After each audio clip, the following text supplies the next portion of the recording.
Do you think thicker engine oil is always the safer choice? It's one of the biggest myths Kia owners still argue about. Some swear by 5W-40, others stick with 0W-20, and many never question the factory recommendation at all.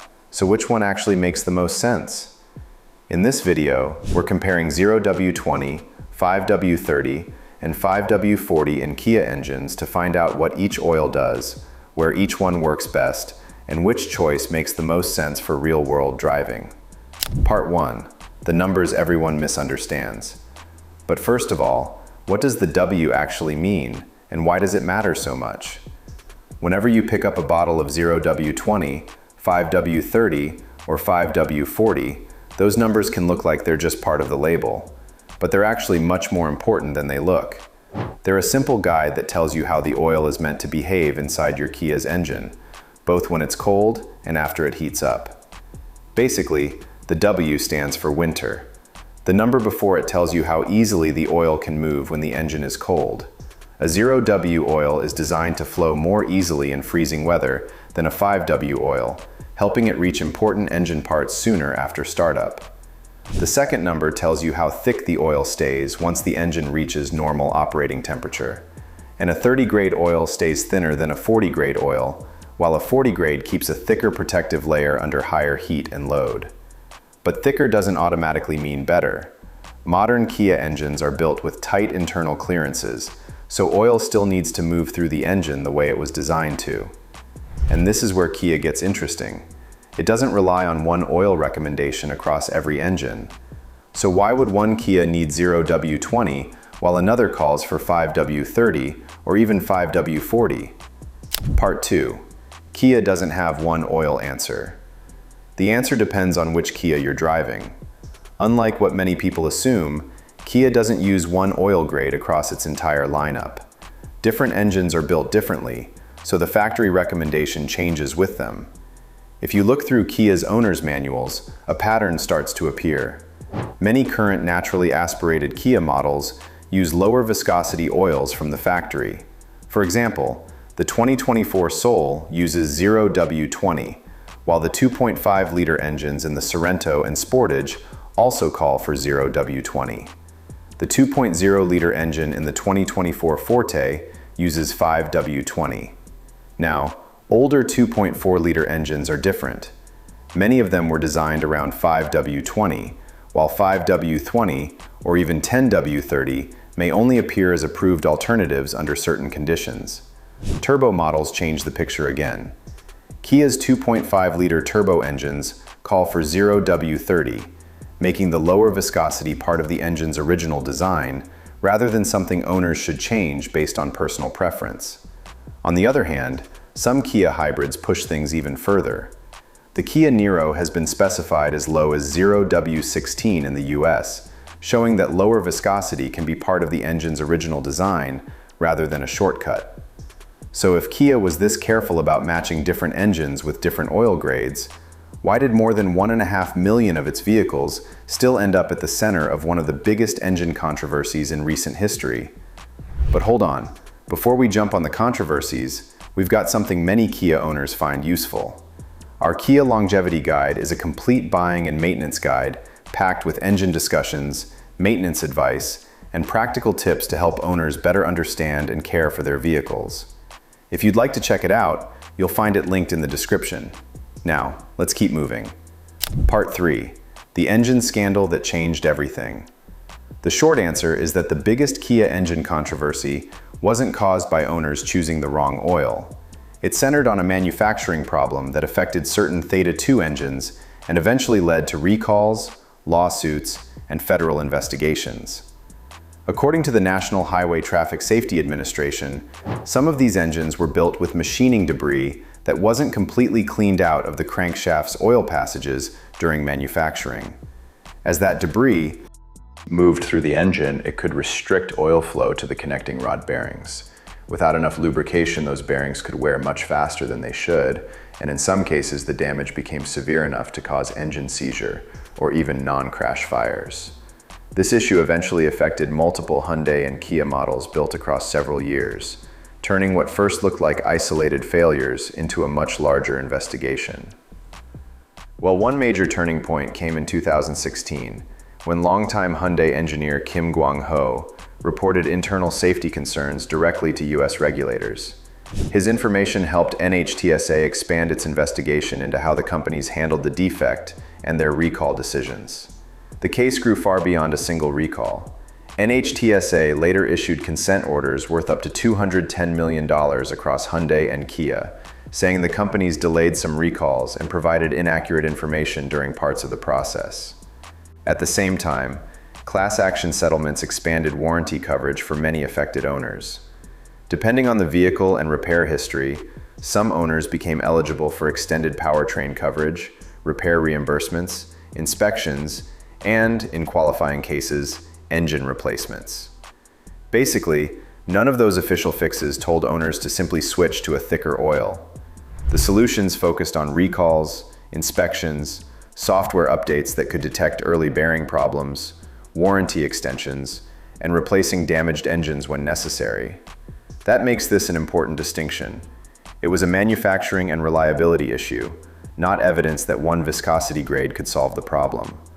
But even if your Kia was never affected by those bearing failures, some of its engines still deal with another lubrication issue today, one that slowly changes the oil itself after repeated cold starts. Part 4.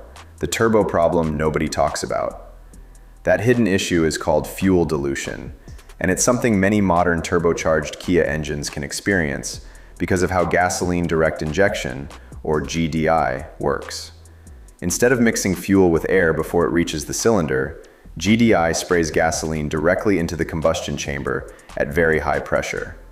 During cold starts and certain driving conditions, a small amount of that fuel can wash against the cylinder walls. As the piston moves down, some of that fuel slips past the piston rings and ends up mixing with the engine oil. On its own, that's a normal part of how many GDI engines operate. The bigger issue is that gasoline can gradually thin the oil, meaning the viscosity inside the engine may not stay exactly where it started on the bottle. Short trips can make that even more noticeable, because the oil may never stay hot long enough for some of that fuel to evaporate back out. The evidence says the answer is more balanced than that. An SAE study on a highly boosted turbo GDI engine running 5W-30 measured fuel dilution as high as 9% in a test cycle designed to mirror real customer driving. That fuel dilution caused a significant drop in oil viscosity. But there's an interesting thing. Those same oil reports often show normal wear metal levels, including iron, copper, and aluminum, even when fuel dilution is present. That's because modern engine oils contain anti-wear additives that continue protecting metal surfaces while the oil is doing its job. So fuel dilution is real, and it matters.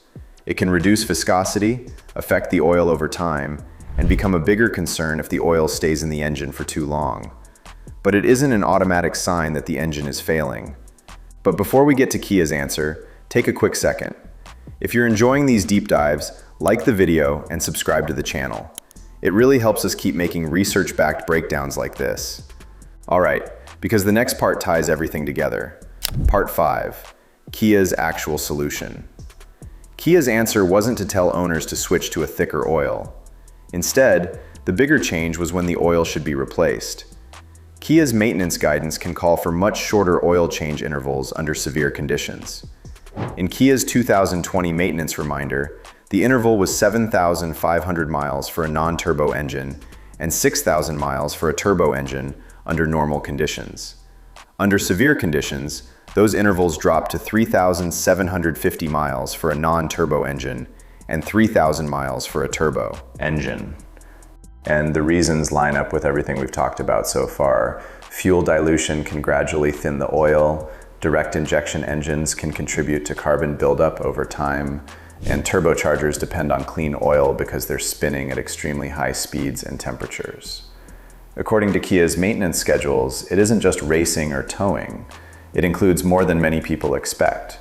Things like low-speed driving with frequent idling or heavy stop-and-go traffic, repeated trips under 5 miles, driving on uphill, downhill, or mountain roads, heavy dust, driving in very cold areas, and commercial driving such as rideshare, delivery, or taxi work.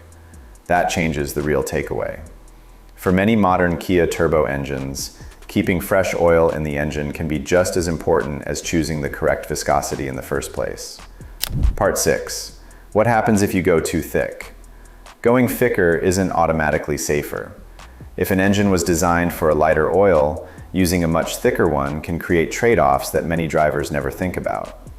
A thicker oil creates more pumping resistance, so the oil pump has to work harder to move it through the engine. During a cold start, thicker oil can also take longer to reach important parts like the camshafts, timing components, and bearings. Modern Kia engines are built with very tight internal clearances, and their lubrication systems are designed around specific viscosity grades. That's why a thicker oil isn't simply extra protection. The engine still needs oil to circulate the way its designers intended. Well, going thinner than the factory recommendation has its own risks. A thinner oil creates a smaller protective film between moving parts, leaving less margin when the engine is working hard, climbing hills, towing, or running at higher temperatures. And on turbocharged engines, fuel dilution can make that effect even more noticeable by thinning the oil further over time. That's why choosing the wrong viscosity in either direction can work against the engine instead of helping it. And here's the biggest misconception of all. Oil pressure isn't the same thing as oil protection. Higher pressure can simply mean the oil is facing more resistance as it moves through the engine. What really matters is getting enough oil to the right parts at the right time. Part 7, the final verdict. The truth is, each oil has a job, and the right choice depends on what the engine was actually built to use. 5W-20 makes the most sense for Kia engines that were designed around it. It flows quickly during cold starts, helps reduce internal drag, and supports the efficiency goals those engines were engineered for. 5W-40 needs more caution. If your specific Kia manual does not list it as an approved viscosity, there is no reason to treat it as a universal upgrade. The correct choice should come from the specification for your exact engine, model year, and market. On the other hand, 5W-30 still appears in some older Kia applications and may be an approved alternative for certain engines, but it should not be treated as the default recommendation across the current lineup. The safest answer is also the simplest one. Just start with your owner's manual, because Kia doesn't use one oil grade for every engine. The recommendation changes depending on the engine, the model, and sometimes even the climate. And after everything we've covered, from cold starts and turbochargers to fuel dilution and the Theta II recalls, the biggest lesson isn't that one oil beats every other oil. It's that the best protection comes from using the viscosity your engine was designed for and replacing it when it needs fresh oil. So just skip the myths, trust the engineering behind your specific Kia, and you'll make a much better choice than simply reaching for the thickest bottle on the shelf. Now, what do you think? Would you stick with Kia's factory oil recommendation, or would you choose a different viscosity for your own driving conditions? And which of these 3 oils would you trust most in your Kia? Let us know your thoughts in the comments. Now, before you go, if you're looking for a complete buying and maintenance guide, be sure to check out our Kia Longevity Blueprint, linked in the description. It covers engine discussions, maintenance advice, buying tips, and practical information to help owners make smarter decisions and keep their Kia running at its best. And if you found this helpful, don't forget to like, subscribe, and share the video. We really appreciate your support. Thanks for watching, and please check out another video from the channel. We'll see you in the next one.